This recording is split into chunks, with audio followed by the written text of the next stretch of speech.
In this video, you will learn about threading and using the Singer Heavy Duty machine. Select your thread color from our available options. You may also bring your own. Most of our sewing supplies are stored in the drawer on the sewing table.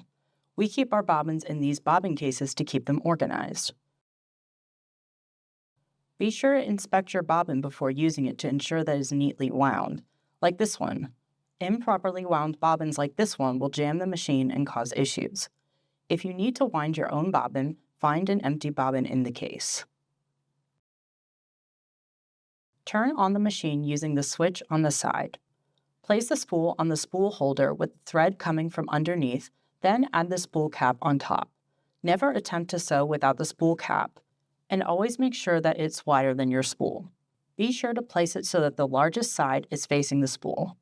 Guide the thread to the left and wrap it around the tension disc in the direction indicated by the graphic. Then thread the loose end through the hole on the bobbin from the inside out and place it on the bobbin winder. Hold the winder in place and gently rotate the spool until you feel it click into place. Slide the bobbin winder to the right to enter bobbin winding mode. While holding the end of the thread above the bobbin, press down on the pedal to begin winding.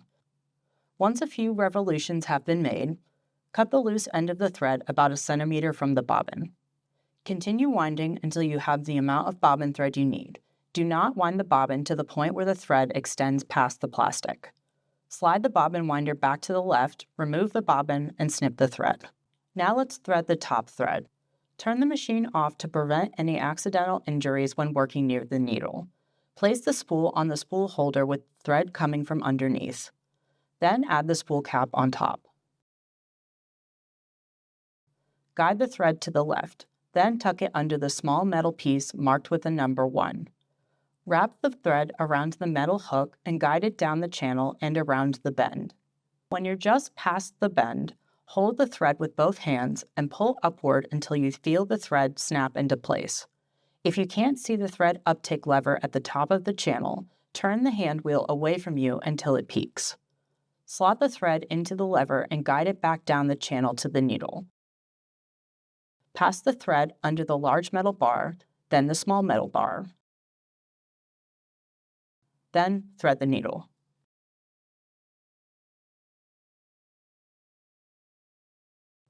To thread the bottom of the machine, press the black button next to the bobbin case and remove the plastic cover.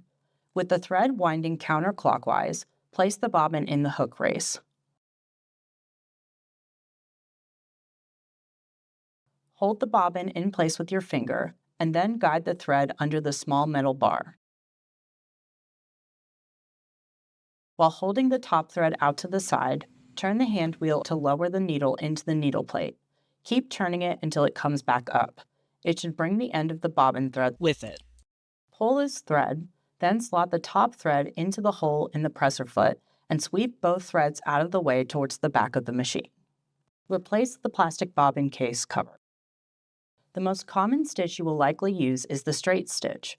We recommend testing your stitches out on a scrap piece of your project fabric to ensure that everything looks correct before starting your final piece. Turn on the machine using the switch on the side. Place your fabric under the presser foot and lower it. Press down on the pedal when you're ready to sew. Please note, it's best to use a very light pressure on the pedal at first, since this machine does not have a speed control slider and can run very fast with a heavy foot. Sew 3 or 4 stitches, then stop. We will now use backstitching to lock your stitches in place. This essentially replaces the need for tying knots. To backstitch, press and hold the backstitch lever while pressing the pedal. The sewing machine will sew backwards for as long as you hold the lever and the pedal down. You can now continue forward. Continue sewing your project. You want to have your hands on the fabric to gently guide it, but you don't want to shove it through.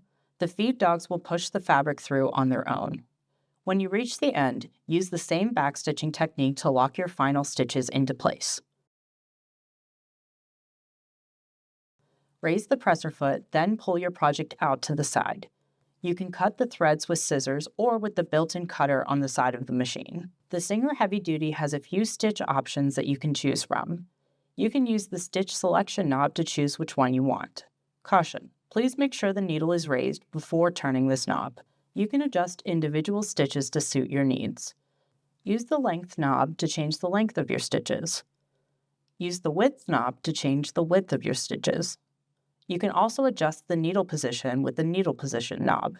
We will go over stitch length and stitch width in a later video. We will go over what tension is in a later video, but if you find that you need to adjust it, you can do so using this knob.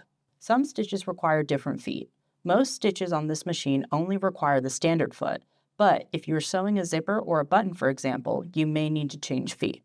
To change feet, you'll first need to release the old foot using the foot lever on the back of the shank. Select your desired foot from the presser foot set in the plastic bag labeled with the machine's name. Carefully position the foot so that the bar of the foot is directly below the shank. Lower the presser foot down onto the foot. If you aligned it right, the foot should snap into place and raise with the shank when you raise the presser foot lever.